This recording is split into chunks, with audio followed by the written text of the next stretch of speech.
নমস্কার সবাইকে। আজকে বেসিক্যালি 7P যেটা বলেছিলাম, সেটার 4 নম্বর পি নিয়ে কথা, দাঁড়া 3 নম্বর পি নিয়ে কথা বলার ইচ্ছা ছিল। তার আগে বলে দিয়ে, আমার নাম মৃগাঙ্ক মজুমদার। আমি 21 বছর ধরে বিভিন্নভাবে বিভিন্ন জায়গায় কাজ করেছি। তাতে কন্টেন্টের কাজ করেছিলাম, অ্যাড এজেন্সির কপিরাইটার হিসেবে কাজ করেছিলাম, ইভেন মেডিকেল ট্রান্সক্রিপ্টার হিসেবে কাজ করেছিলাম। 2003-04 নাগাদ, তখন সদ্য এসিও কন্টেন্ট ঢুকছে, সে সময় আমি কাজ করেছিলাম এসিও কন্টেন্টের।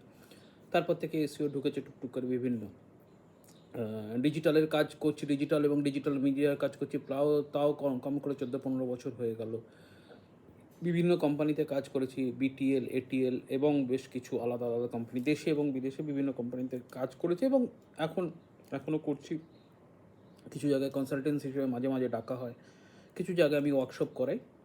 তো এই চ্যানেলটা মূলত আমি করেছি, নিজের নামে করেছি একটাই কারণে, যে আমার মনে হয়েছে বেশ কিছু গ্যাপ রয়ে যাচ্ছে। প্রচুর লোক বিজনেস করছেন, বিভিন্ন জায়গায় বিজনেস করছেন, এবং যত টেকনোলজি আসছে, লোকজন টেকনোলজিকে হাতিয়ার করতে চাইছেন, বিজনেসটাও ভালোভাবে করতে চাইছেন, কিন্তু তার সমস্যাটা হচ্ছে লোকজন সেইভাবে বুঝতে পারছেন না। শুরুতে বলেছিলাম যে ফেসবুক মানেই আজকাল লোক যেমন বুস্ট করে দাও একটু, কিন্তু তারপরেও বহু কিছু ব্যাপার আছে যারা তারা ইগনোর করে, সবাই বুস্ট করে আনন্দে থাকেন, বা কেউ কেউ জানলেন আচ্ছা একটা পোস্ট করে দাও, 4টে পোস্ট করে দাও, ঠিক হবে। ব্যাপারটা যে সেটা নয়, তার থেকে অনেক বেশি, সেটা বোঝানোর জন্য। প্লাস কন্টেন্ট কমিউনিকেশন, বা আমি যে ইউনিভার্সিটিতে মাস্টার্স করেছিলাম, তারপরেও আমি দেখেছি ছাত্রছাত্রীরা পড়তে যায় পার্টিকুলার একটা জিনিস ভেবেনি, তার বাইরে যে অনেক কিছু করা যায় সেটা তারা জানেন না। সামহাও আমার একটু পড়ার নেশা আছে, রিসার্চ করার নেশা আছে, প্লাস কাজ করতে করতে সেই কাজটাকে বোঝার একটা তাগিদ আছে, নেশা আছে, মানে কাজের বাইরে গিয়ে এই কাজটাকে ওভারঅল ভালো করতে গিয়ে কি হয়।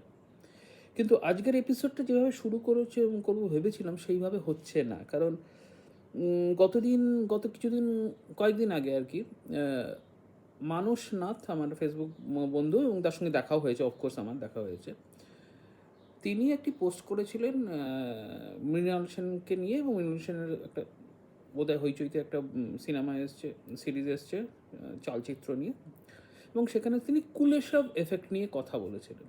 তো অবভিয়াসলি মিডিয়া এবং মাস কমিউনিকেশন স্টুডেন্ট হিসাবে সিনেমা নিয়ে পড়াশোনা করেছি খানিক হলো, এবং ঘটনাচক্রে আমার বন্ধু বান্ধবরা কয়েকজন বেশ সিনেমা টিনেমা করেন, এবং তার আগেও বহু বন্ধু আছেন, যার মধ্যে একজনের নাম, তিনি অন্তত পুরনো সিনেমার জগতে তিনি বেশ ভালো নামটা যা করেন আর কি, তার একটা বিশাল লাইব্রেরি আছে, নামটা পরে বলবো আমি, যদি মনে করতে তো শুনতে চান একটু ওয়েট করবেন।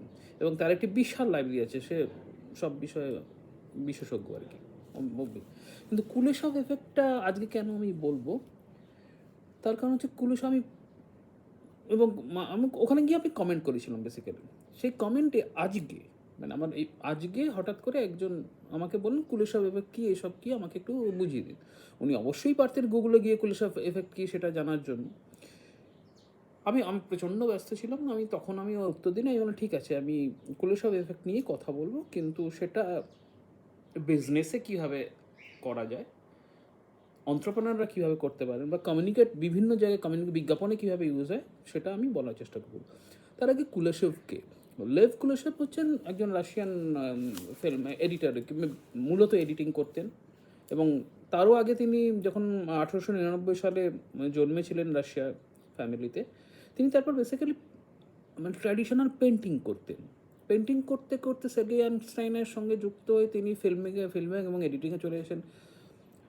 আইজেনস্টাইনের ব্যাপারে ওডেসা স্টেপ আপনারা সবাই জানেন।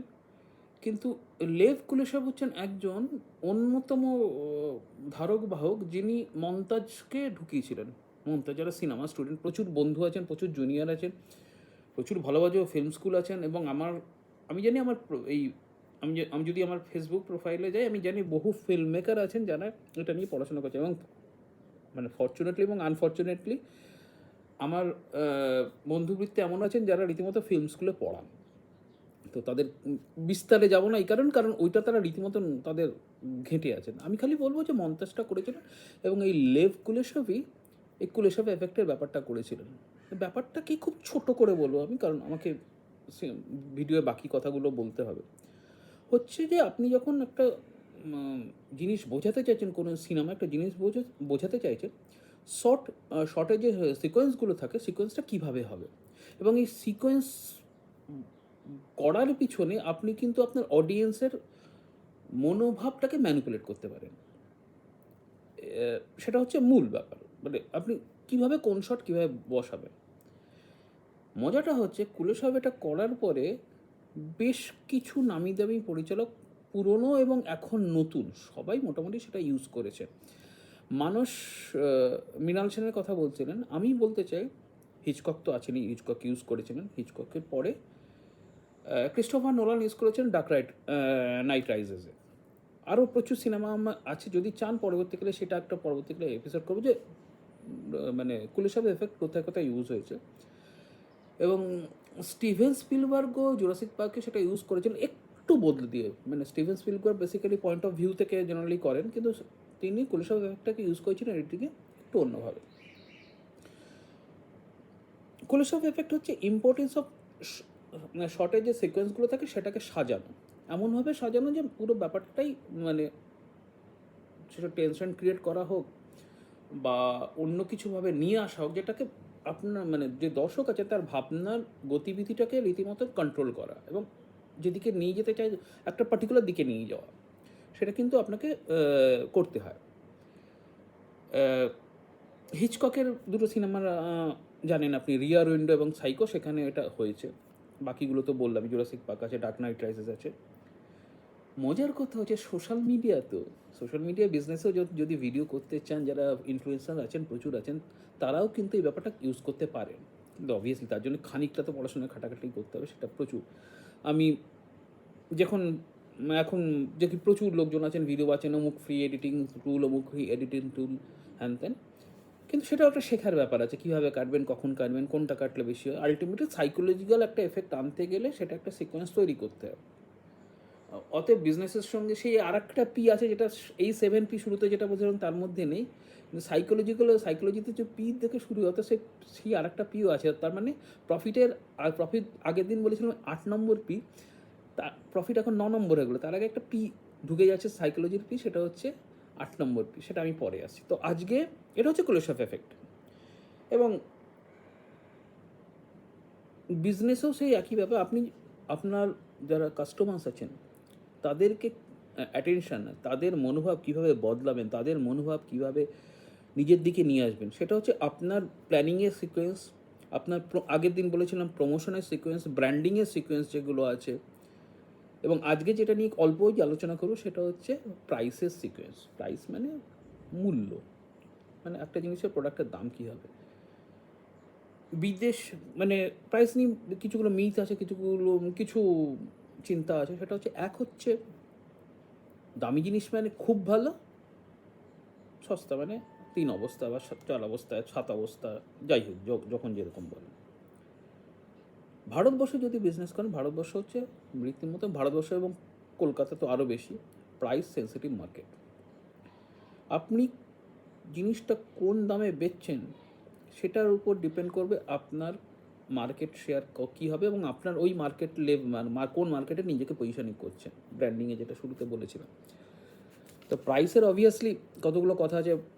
পজিশনিং তো প্রথম কথা, যেই পজিশনিং করবেন, মানে প্রাইস ঠিক করার জন্য কতগুলো গল্প আছে, যে যেভাবে পজিশন করবেন সেভাবে প্রাইসটা নির্ধারিত, কারণ যেভাবে পজিশন করবেন সেই বৃত্তে আপনার কাস্টমার বা গ্রাহক যারা আছেন বা যে সার্ভিস নেবেন, যারা কিনবেন বা নেবেন, তারা কিন্তু সেই সংখ্যাটা আপনাকে নির্ধারণ করলে তারপরে সেই সংখ্যার যে কম্পিটিটিভ প্রাইস আছে সেই অনুযায়ী প্রাইসটা ডিপেন্ড করবে। অবভিয়াসলি আপনার যদি মানে কিছু এক্সট্রা থাকে বা অন্য কিছু বিশেষ থাকে, সেটা সেই অনুযায়ী আপনি পুরো ব্যাপারটাকে ঠিক করবেন।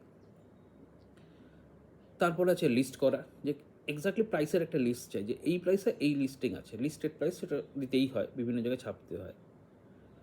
তারপরে অনেকেই ব্যাপারটা নিয়ে প্রচুর লড়ালড়ি হয়, বিভিন্ন সেগমেন্টে বিভিন্ন লড়ালড়ি হয়। কিছুদিন আগে, যেহেতু আমি খানিকটা হলো পড়াশোনা পছন্দ করি, লেখালেখি পছন্দ করি, দুটো বই লিখেছি এবং কিছুদিন প্রকাশনা সংস্থার বিভিন্ন লোকের সঙ্গে আলোচনা করে দেখেছি। সেটা হচ্ছে কিছু ব্যাপারে লড়াইটা চলতে থাকে, সেটা হচ্ছে ডিসকাউন্ট। ডিসকাউন্ট দেবো কি ডিসকাউন্ট দেবো না। কিন্তু সাইকোলজি বলছে যে আপনার মার্কেট শেয়ার যদি আপনাকে গ্র্যাব করতে হয়, তাহলে প্রাইসে ডিসকাউন্ট একটা জরুরি। এবার ডিপেন্ড করছে আপনি কোন সেগমেন্টের জন্য কী মাল তৈরি করেছেন, কী প্রোডাক্ট বেচছেন, কী সার্ভিস দিচ্ছেন, এবং সেই সার্ভিসটা যদি ভালো হয় তাহলে আপনি ডিসকাউন্ট দিন। আপনি মনে করেন আপনার ডিসকাউন্ট দরকার নেই, আমার প্রোডাক্ট যা আছে ডিসকাউন্ট ছাড়াই নেবে, ফ্যান্টাস্টিক। কিন্তু তাতে আপনার একটা লয়াল কাস্টমার এসেছিলো, তার মধ্যেই আপনি রইলেন। এরপরেই সমস্যাটা শুরু হবে যদি আপনি বেস বাড়াতে চান, বৃত্তের পরিধিটা আর একটু বাড়াতে চান, তাহলে আরও কিছু মানুষকে সেই বৃত্তের আওতায় আনতে গেলে ডিসকাউন্টটা আপনাকে দিতেই হবে, যে আপনি চান বা না চান, যতই গর্ব করুন, দিতে হয়। কারণ ওই পাঠক বেসটা আপনার তৈরি নেই, পাঠক বেস বলুন, কাস্টমার বেসটা বলুন, তৈরি নেই, তাকে আপনাকে টানতে হবে। তারপর হচ্ছে ক্রেডিট পেমেন্ট, সেটা সবাই, অনেকে দেয় অনেকে দেয় না। ক্রেডিট পেমেন্টের জন্য অবভিয়াসলি ফ্লিপকার্ট থেকে অনেকে ইএমআই সিস্টেম আছে। দেখবেন ফ্লিপকার্টে যদি আপনি যান বা মিন্ত্রাতে যান, সবাই ইএমআই অপশানে করছে। আজকাল যে কোনো দোকানে ফ্রিজ টিভি কিনতে গেলে ইএমআই হচ্ছে, হোম কিনতে গেলে ইএমআই হচ্ছে, ব্যাঙ্করাও রেডি আছে ইএমআই দিতে, প্রোডাক্টের ইএমআই দিতে। 2,000 টাকা, 5,000 টাকা, 10,000 টাকা জিনিসও লোকজন ইএমআইতে কিনছে, সেই ব্যবস্থা। যেমন ব্যাংকরাও বলছে, ক্রেডিট কার্ডরাও বলছে আপনি কিনুন, তারপর আমরা ইএমআই, লোকজন ঘুরতে যাচ্ছে পর্যন্ত ইএমআইতে, ট্রাভেল এজেন্সিরাও বলছে যে আমরা কিনুন না, ইএমআইতে পে করুন। ইভেন ফ্লিপকার্ট ইয়ের মতন লোকজনরাও বলছে যে আসুন আমরা এইটা দিচ্ছি মালপত্র। হ্যাঁ, মানে 1 মাসের ফ্লিপকার্টের যে গল্পগুলো আছে। তারপরে যেটা হচ্ছে সেটা হচ্ছে ফ্রি। ফ্রি আপনি কী যেছেন, ফ্রি মানে লোকজন ফ্রি এর উপর আপনি যতই ডিনাই করুন, লোকজন ফ্রি শুনলেই, যে কেউ ফ্রি শুনলেই একটা আনন্দ হয়। সেই আনন্দটা আমি বহু ওয়ার্কশপে বোঝানোর চেষ্টা করেছি এবং উপলব্ধি করেছি যে ফ্রির ওপর লোকের আকর্ষণটা কেন। এটা অদ্ভুত একটা মানে সাইকোলজিক্যাল বুস্টিং দেয় লোকজনকে। আমার বহু বন্ধু আছেন যারা সাইকোলজির প্রফেসর, যারা সাইকোলজি পড়ান, সাইকোলজি কাউন্সেলিং করেন। আইআইটিতে আছেন একজন, বোধহয় আমি নাম নিচ্ছি না এই মুহূর্তে কারো, আইআইটিতে আছেন, একটা কলেজের প্রফেসর আছেন, একজন খুবই ঘনিষ্ঠ আছেন যিনি সাইকোলজির রীতিমতন ভালো লোকজনকেও পরামর্শ দেন, নিজে বিভিন্ন জায়গায় গিয়ে বাড়ি থেকেও করে। এবং এবং মার্কেটিং এবং যে কোনো প্রোডাক্ট ব্র্যান্ডিং সাইকোলজির উপর তো মারাত্মকভাবে ডিপেন্ডেন্ট। এবং যেটা শুরুতে বলেছিল ওই কুলেশভ এফেক্টটাও কিন্তু সাইকোলজিটা আপনি কন্ট্রোল করতে চাইছেন। সাইকোলজি আপনি কন্ট্রোল করতে চাইছেন বলেই, এবং অডিয়েন্সের সাইকোলজি কন্ট্রোল করতে চাইছেন বলেই আপনি প্রোডাক্টটাকে এমনভাবে সাজাচ্ছেন। আগে ছিল, প্রথম দিন বলেছেন ব্র্যান্ডিং, তারপরে বলছিলাম প্রমোশন, আজকে বলছি প্রাইস। এই পুরো বেসটাকেই কিন্তু এমনভাবে ওই কাটগুলো, সিকোয়েন্সগুলো তৈরি করতে হবে সেই কুলেশভ এফেক্টের মতনই, যাতে আপনার বায়ারের ইচ্ছাটা যেন একেবারে কেন্দ্রীভূত হয়ে যায় আপনার প্রোডাক্টের উপরে, অন্য কিছু যাতে দেখতে না পারে। তার মানে হচ্ছে সিনেমা বলুন, আর্ট বলুন, সাহিত্য বলুন, মানে এবং তার সঙ্গে মার্কেটিং, ব্র্যান্ডিং, প্রমোশন, অমুক তমুক বলুন, সবই কিন্তু যুক্ত। এখনও আমি যদি বাংলার বিজ্ঞাপন বা বাংলার ইয়ের কথা বলি, এখনও রবীন্দ্রনাথ, সুকুমার মোটামুটি ভাঙিয়ে সবাই খেয়ে যাচ্ছেন। একের পর এক লাইনও লেখা হচ্ছে।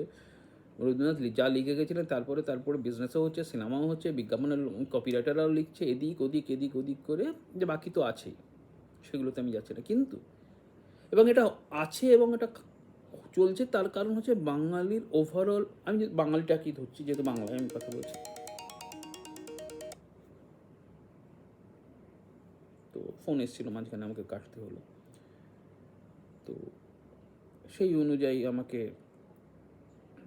পুরো ব্যাপারটা করতে হচ্ছে। তো অবভিয়াসলি ফোন আসার ফলে ডিসওরিয়েন্টেড হয়ে গেছে। অতএব আমাকে আজকের ব্যাপারটা এখানেই শেষ করছি। যদি আপনাদের পছন্দ হয়, আমি শেষেই বলি, সাবস্ক্রাইব করবেন। পরে কালকে আর একটা ভিডিও পোস্ট করার কথা ইচ্ছা আছে আমার। মানে প্রমোশনটা হয়ে গেছে, প্রাইস হয়ে গেছে, প্রোডাক্ট হয়ে গেছে। এবার আগের দিন, সামনের দিন ভিডিওতে আসবে যেটা কথা বলছিলাম, আজকে যে কুলেশভ এফেক্ট নিয়ে কথা বলছি, সেটা হচ্ছে পিপল। আলটিমেটলি তো মানুষকেই বেচতে হয় মালটা, রোবট তো কিনবে না। এই আসুক অমুক, আলটিমেটলি রোবট ইয়েকে কিনতে হয়, মানুষকেই টার্গেট করে কিনতে। সেই মানুষ নিয়ে কথা বলা। মানসনাথ শুরু করেছিল আজকে আমার প্রথম ভিডিও মানসনাথের পোস্টে। তো মানুষ থেকে মানুষে এসে শেষ করছি, কারণ আগামীকাল আমরা মানুষ নিয়ে কথা বলবো। পিপল, 7টা পির একটা পি। সবাই ভালো থাকবেন, সাবস্ক্রাইব করবেন, শেয়ার করবেন, লাইক করবেন, যা মনে হয় করবেন, যদি যাদের যাদের দরকার হবে দেবেন, কারণ আলোচনার বিষয় অনন্ত। আমি একটা সিকোয়েন্স ধরে এগোতে চাইছি। আশা করছি যতদিন পারবো যতদিন পারবো বেঁচে থাকবো সেই অনুযায়ী পুরোটা করব, যাতে ভবিষ্যতে লোকজন বুঝতে পারে।